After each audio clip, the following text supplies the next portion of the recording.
ভূমিদস্যুতার ভূমিকায় চোখ রাঙাচ্ছে হিন্দু সম্প্রদায়ের মালিকানার এনজিএস সিমেন্ট ফ্যাক্টরির কর্তারা।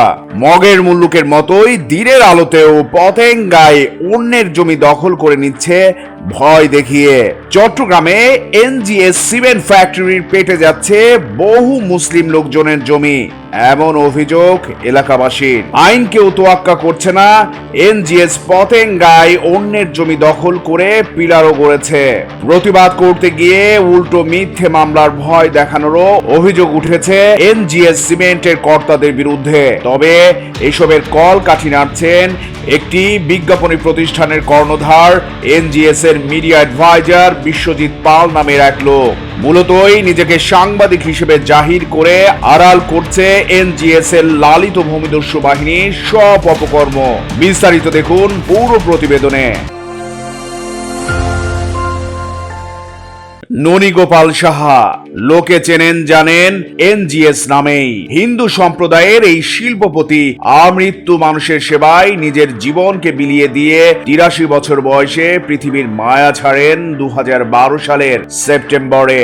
মৃত্যুর আগ পর্যন্ত সনাতনী সম্প্রদায়ের কাছে তিনি দানবীর হিসেবে বেশ পরিচিত ছিলেন, কিন্তু তার মৃত্যুর পর বাবার ঐতিহ্য ও দানবীরের খ্যাতি আর ধরে রাখতে পারেননি তারই ছেলেরা। পতেঙ্গার লোকজন বলছে এনজিএস সিমেন্টের চোখ রাঙানিতে অসহায় একাধিক মুসলিম লোকজন।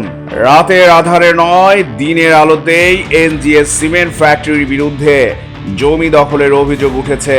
জমি কেনার কথা বলে জমির মালিকদের কারোর সঙ্গে রেজিস্ট্রি না করে শুধুই চুক্তিনামা আর কারোর জমি চুক্তি ছাড়াই সেখানে তারা দেয়াল ও পিলার বসিয়ে জমির মালিকদের অসহায় করে বুক ফুলিয়েই। ৫ আগস্টের পর থেকে এনজিএস একেবারেই নীরব থাকলেও হঠাৎ বেপরোয়া হয়ে ওঠে ১৮ জানুয়ারি শুক্রবার ৭ সকালে।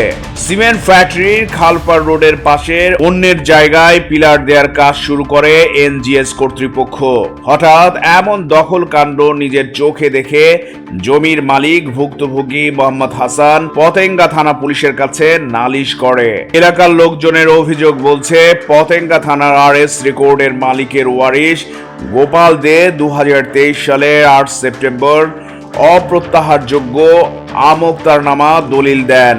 দলিল গ্রহীতারা হলেন মোহাম্মদ নুরুল আমিন ওরফে লেদু সওদাগর, মোহাম্মদ আবু রাশেদ খান, মোহাম্মদ রফিক, মোহাম্মদ হাসান, মোহাম্মদ ইমরান। এরপর থেকে তারা জায়গা ভোগ দখল করে আসছেন। তফসিলের কিছু সম্পত্তি অন্যের নামে রেকর্ড হওয়ায় বিএস খতিয়ানে সংশোধনের জন্য চট্টগ্রাম ৩য় জেলা যুগ্ম জজ আদালতে মামলাও করে।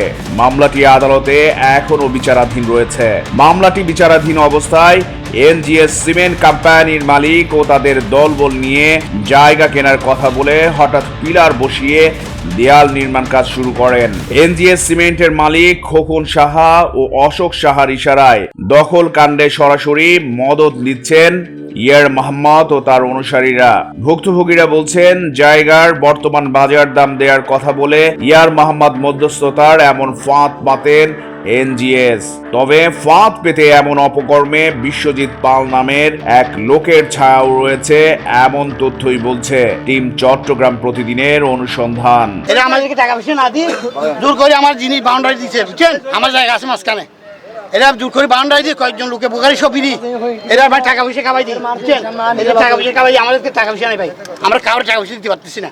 এরা বোকার শো আছে এখানে, এখানে কয়েকজন লোক জড়িত আছে, বড় বড় মানুষ, বুঝছেন? আর ওদেরকে জায়গা একটা ১ ঘন্টা দিব বলছে, ওদের ১ ঘন্টা এখানে আছে, ওদেরকে ১ ঘন্টা দিবে বলছিল, বলছে সেটা এখনো কাগজপত্র ইয়া হয় নাই না, এরকম লিখিত কাগজপত্র কোনো ডকুমেন্ট হয় নাই এখন। ভুক্তভোগী পরিবারের লোকজনের অভিযোগ এই জমি ছাড়াও এলাকার আরো অনেক নিরীহ মানুষের জমি জোরপূর্বক দখল করে নিয়েছে এনজিএস সিমেন্ট কোম্পানি।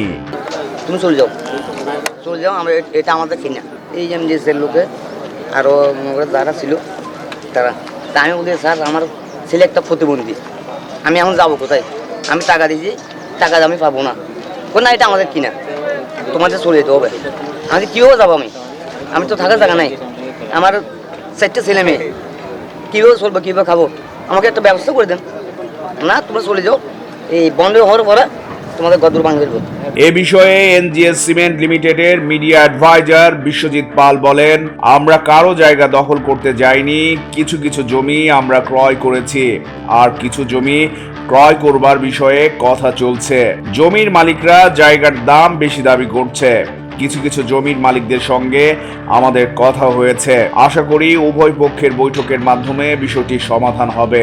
এ বিষয়ে পতেঙ্গা মডেল থানার ভারপ্রাপ্ত কর্মকর্তা শফিকুল ইসলাম বলেন, বাদী থানায় অভিযোগ করবার পর শনিবার ভুক্তভোগীদের থানায় আসবার জন্য বললেও তারা আসেননি।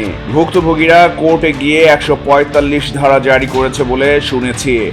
চট্টগ্রাম প্রতিদিন নিউজ ডেস্ক।